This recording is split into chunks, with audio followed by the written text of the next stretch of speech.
Madam President, I come to the floor with even more good news about the Gang of Eight's immigration reform proposal that is being debated before the Senate. The nonpartisan Congressional Budget Office has confirmed that this legislation we are considering is good for the American economy. Now, we in the Gang of Eight have spent months working on this bipartisan effort because we knew it was good for the United States. And now we have the official word from the Congressional Budget Office confirming that it will reduce our nation's deficit and grow our nation's economy.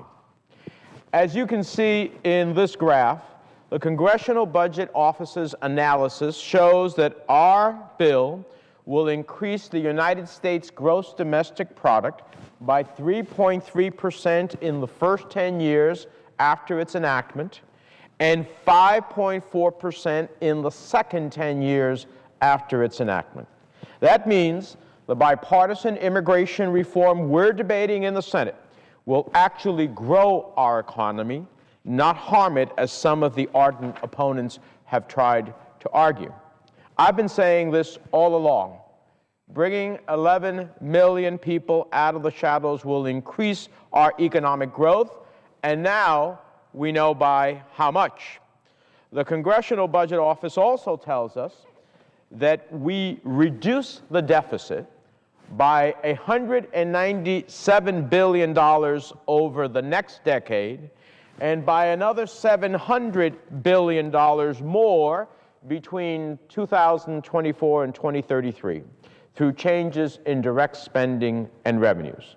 We're talking about almost $1 trillion in deficit spending that we can lift from the backs of the next generation by giving 11 million people a pathway to productive citizenship.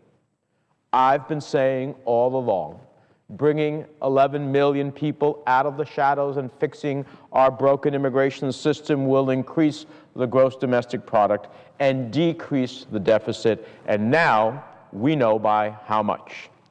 The report found that revenue will come in payroll taxes, income taxes, fees, and fines, estimated to be about $459 billion in the first 10 years and $1.5 trillion in the second 10 years.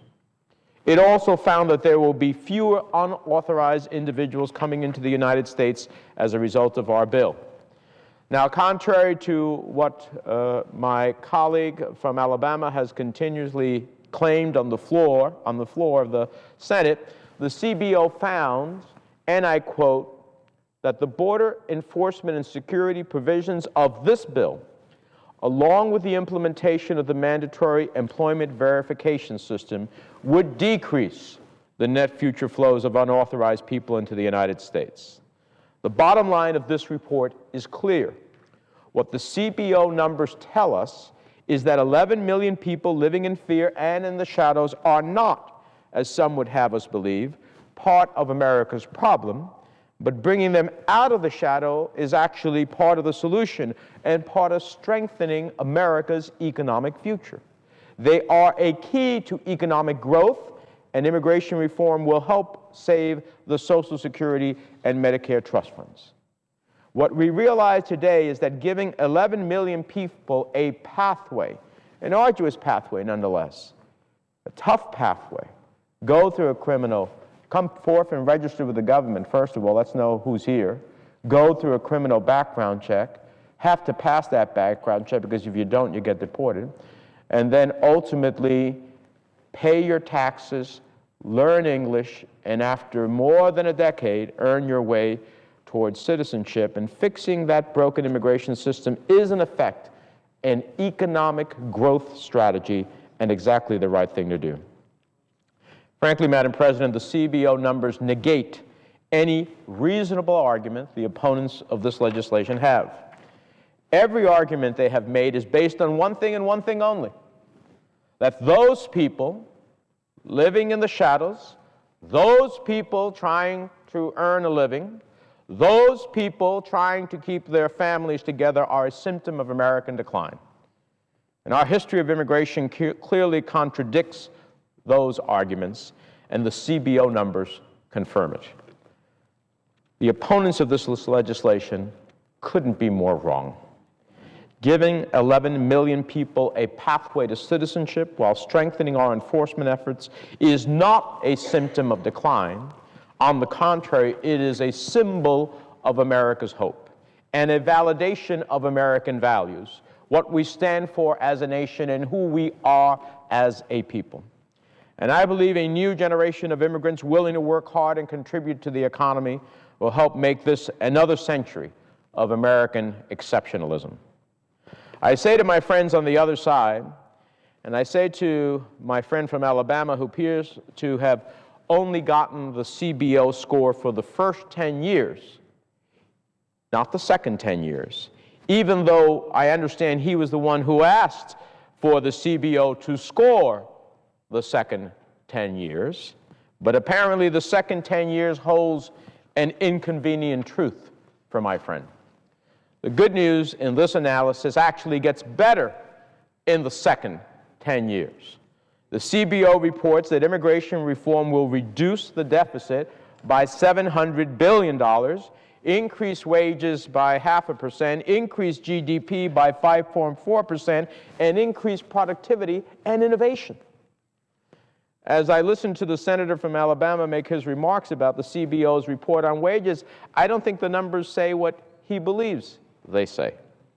He was talking about how American family wages would go down, and the report explicitly says that's not the case. In fact, Ezra Klein wrote yesterday in the Washington Post that the idea that immigration would lower wages of already working Americans is, quote, actually a bit misleading. As for folks already here, CBO, the Congressional Budget Office, is careful to note that their estimates do not necessarily imply that current U.S. residents would be worse off in the first 10 years. And in the second 10 years, they estimate that the average American's wages will actually rise. In addition, in case my friend from Alabama missed it, the report also says, although immigrants constituted 12% of the population in the year 2000, they accounted for 26% of U.S.-based Nobel Prize winners, and they made up 25% of public venture-backed companies started between 1990 and 2005. The fact is, immigrants receive patents at twice the rate of native-born U.S. population. The bottom line, as Ezra Klein puts it, quote, the bill's overall effect on the overall economy is unambiguously positive. This is encouraging news for the American economy and validates what many of us have known all along. I would only say let's not take a report from the Congressional Budget Office and twist it for political purposes and then preach to the fears of those who would oppose this legislation, no matter how encouraging and positive the CBO numbers are. And I'm already beginning to hear the voices who, of course, are rejecting the CBO's analysis. I find it interesting. I stand on this floor very often and listen to my colleagues who use the CBO numbers when it inures to their benefit, but reject it when it doesn't. You can't do that. You can't have it both ways. This is a reason to move forward, not a reason for further obstruction. The Congressional Budget Office report is encouraging enough, in my view, to make this legislation part of an economic recovery strategy and a long-term competitiveness strategy.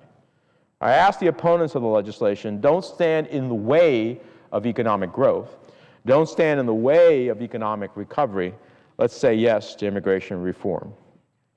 Even those voices who I normally I'm not in concert with, Grover Norquist, Presidents of Americans for Tax Reform, said yesterday, today's CBO score is more evidence that immigration is key to economic growth.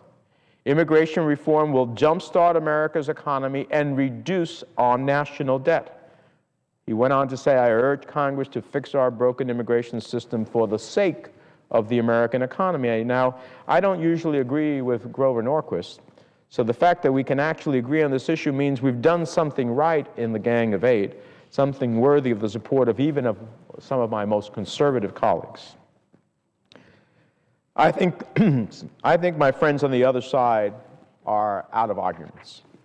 Ezra Klein does a good job of bottom-lining the CBO analysis. He says, quote, "This isn't just a good CBO report. It is a wildly good CBO report." They're basically saying immigration reform is a free lunch. It cuts the deficit by growing the economy. It makes Americans better off, and it makes immigrants better off. At a time when the U.S. economy desperately needs a bit of help, this bill, according to the Congressional Budget Office, helps. And politically, it forces opponents of the bill onto the ground they're least comfortable occupying. They have to argue that immigration reform is bad for cultural or ethical reasons rather than economic ones. So the good news in this CBO report about the economic benefits of immigration reform is exactly one of the reasons why 70% of Americans support it. It's good for the economy. Once again, we realize the breadth of support for this legislation goes far beyond politics or demographics or elections. It goes to our responsibility to the economy and to our country. We have an obligation to pass this legislation if we want to fix our immigration system and rebuild our economy. To those opponents of immigration reform who tell us that those people will come here and use services, demand more, and bankrupt the system, I would point them to this graphic. The sizable deficit reduction from immigration reform in the first 10 years is actually dwarfed by the amount of immigrants, I should say, will continue to contribute in reducing the national deficit in the second 10 years. This clearly shows immigration reform is good for America now and in the long term. People have long realized, and the CBO numbers show us, that this legislation is, without a doubt, the right thing to do. It benefits all of us as a nation. These are people who have come here to work, contribute to our economy and our economic competitiveness, pay their taxes, and be part of the dream. The CBO report simply puts numbers to what that dream is all about and what we've known all along. With that, Madam President, I yield the floor.